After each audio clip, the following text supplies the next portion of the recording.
Have you ever stood beneath a night sky and felt the silent mystery of your own awareness? Have you wondered whether there is something within you that remains untouched by time? Welcome back to the channel. Today we journey into one of the most profound dialogues in early Buddhist lore, the moment King Pasenadi asked the Buddha whether the mind is truly unborn and undying, and how that single question can transform the way we live, love, and understand ourselves. What you are about to hear is not a dry historical recount. It is a living invitation to explore the deepest folds of human consciousness. The Buddha's response to the king is timeless, and its relevance has only grown clearer as the centuries have rolled on. Together we will unpack this teaching, weave it into the stories of our own lives, and discover practical ways to abide in the unshakable awareness the Buddha called the true heart. Welcome, dear friends, to a conversation that spans worlds, the conversation between a king burdened by worldly affairs and an awakened sage who saw beyond every changing form. King Pasenadi, like many of us, feared decay, and death. Though he ruled over vast lands, the one thing he could not command was the ticking clock, the changing body, and the subtle unease that arises when everything familiar inevitably slips away. One day, he approached the Buddha and asked, in essence, is there anything in me that is not subject to birth and death? Anything I can rely on when everything else fades? The Buddha responded not with doctrine, but with a direct pointing to the luminous, ever-present nature of awareness, the true heart that witnesses all change without itself being changed. Let us slow down and feel the king's dilemma in our own bones. Each of us faces aging. Each of us has lost someone we love or will one day confront that loss. Our accomplishments, careers, reputations, trophies shine for a season and then gather dust. Bodies shift, relationships morph, cities rise and fall. Yet through all this flux, there is an intimate immediacy we call time. What is that height? Is it merely the swirl of thoughts and sensations, or is it the open field in which every thought, every sensation, every fleeting event appears and disappears? The Buddha invited the king to notice something astonishingly simple. The awareness that sees the birth of every thought is itself never born, and the awareness that watches every thought disappear never dies. When you tasted childhood, that same field of knowingness was present. When you grieved your first heartbreak, that same field allowed the sorrow to flow. Across decades, the objects of awareness have danced, but the seeing itself remains untouched. Imagine sitting at the bank of a river at dawn. An endless caravan of forms passes by: driftwood, sun-flecked ripples, fallen leaves. You could spend your life cataloging each item, lamenting each disappearance, or yearning for certain shapes to return. But if you lift your gaze and recognize the river as river, you suddenly meet a presence that includes every change while itself remaining the unbroken flow.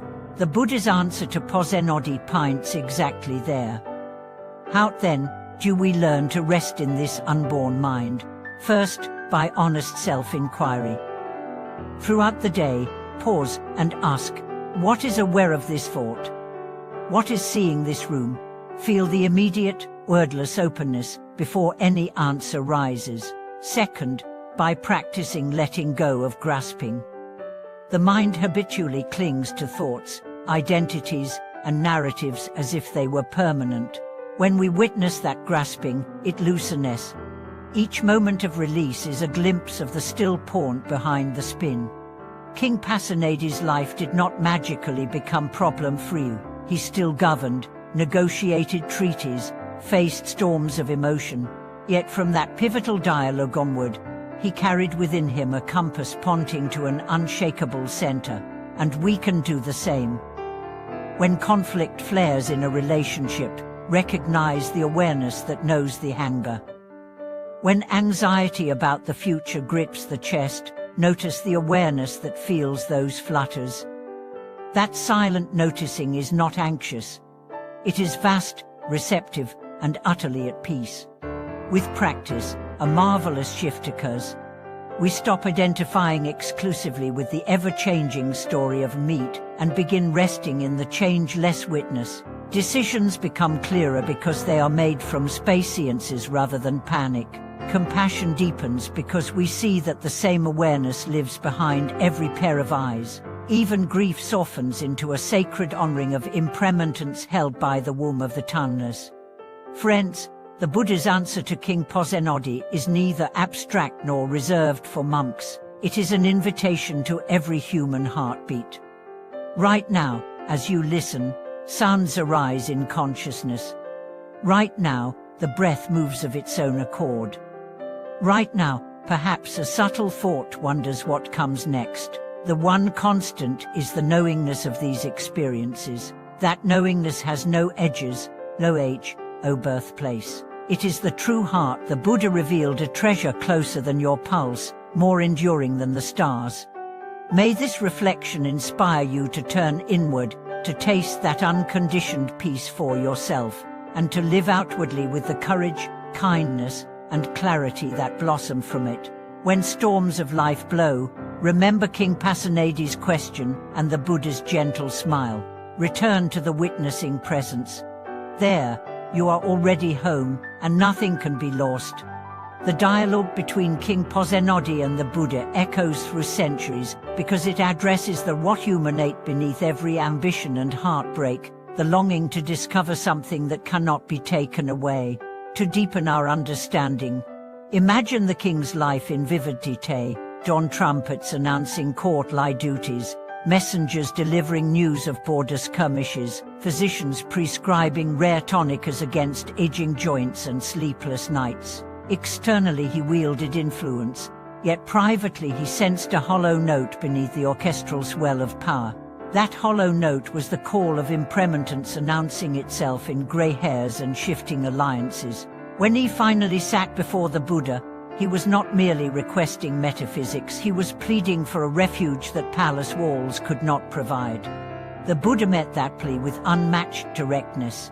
Rather than prescribing elaborate rituals, he asked the king to notice the very act of noticing. In that instant, a gate swung open between royalty and emptiness, form and formless.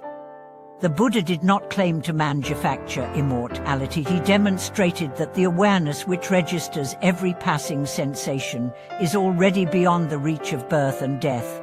This insight is not locked in dusty scrolls. It can be rediscovered each time you catch yourself daydreaming. Snap back to the present and recognize that the snup itself is lit by a changeless cognizance. Modern neuroscience gives this ancient insight fresh language. Functional scans reveal that beneath the brain's restless self-referential chatter lies a quiet network whose activity correlates with moments of open, non-conceptual awareness. When meditators rest in that vast attention, regions tied to rumination and time-based planning dial down. The subjective report matches the Buddha's prom. Thoughts keep arising, yet the spacious field that knows them remains untouched, like clear sky behind weather. Consider how this plays out in an ordinary day. You are stuck in traffic, pulse quickening, a story unfolding about being late and judged. If you pause and ask, what is it that is aware of this impatience? The narrative loosens, the traffic remains, the deadline remains, but the felt weight of identification shifts. You move from being the hard-pressed protagonist to being the witness in whom the entire scene is occurring. From that vantage, new options appear, perhaps calling ahead with honest transparency, perhaps breathing more deeply and studying the clouds, perhaps offering a silent wish for all drivers to reach their destinations safely. Action springs from clarity rather than compulsion. The same principle transforms relationships. Picture a tense conversation with a loved one. Accusations ignite, memories weaponize, body language contracts. If one person remembers the teaching of the true heart, a subtle miracle unfolds. Mid-sentence, he notices the storm of emotion pulsing through his chest and silently inquires, who is aware of this heat? In that brief recognition, blame loses dominance. a wider intelligence, calm, compassionate, creative steps forward. Words soften, listening deepens, and an impasse can thaw into genuine dialogue. Over time, this practice rewires the nervous system toward responsiveness instead of reactivity. Death itself becomes less ominous in the light of this discovery. Hospice nurses often recount moments when patients, minutes from their final breath, display sudden serenity, as if a veil has lifted. For those who have trained in recognizing awareness during life, that transition is not an emergency, but a homecoming. The body may loosen its grip, memories may flicker like a dying candle, yet the luminous knowing remains as vivid as ever, untouched by the dissolution of its temporary vessel. This is not speculative comfort, it is a vantage repeatedly affirmed in contemplative traditions across cultures. How do we cultivate steady access to that vantage? Begin by honoring brief glimpses. Each night as you drift toward sleep, notice the gap between one thought fading and the next thought emerging. Rest in that gap. Each morning, before opening messages, sit quietly and feel the raw aliveness that is present even before identity rushes in. During exercise or dishwashing, recognize that bodily sensations arise in and to this same field of knowing. Gradually, the habit of returning to awareness becomes as natural as breathing. It helps to remember that the true heart is not opposed to ordinary life, it includes it. You still file taxes, laugh at comedies, mourn disappointments. The difference is that you relate to these waves from the vantage of the ocean, rather than as a fragile raft. Goals can be pursued with vigor, yet failure no longer threatens existential collapse. Success can be enjoyed, yet it no longer defines your worth. You discover the paradox of full engagement without clinging, intimacy without possession, ambition without angst. King Pasenadi's revelation also invites a new ethic, recognizing the same awareness shining through every face. Exploitation becomes unthinkable. Compassion ceases to be a moral dogma and becomes a spontaneous response, like one hind rushing to soothe the other when burned. Social action flowing from this insight is lucid and tireless, because it is not driven by guilt or anger, but by the natural delight of awareness meeting itself in diverse forms. Artists, too, draw inspiration from this ground. A poet might stare at a blank page until words bloom unforced, arriving from the silent well beyond personal history. A musician might slip into a state where the melody seems to play itself. Audiences sense the authenticity of such creations because they resonate with the same depth inside themselves. Thus the teaching of the true heart fertilizes culture, science, and daily commerce. None of this requires renouncing the world.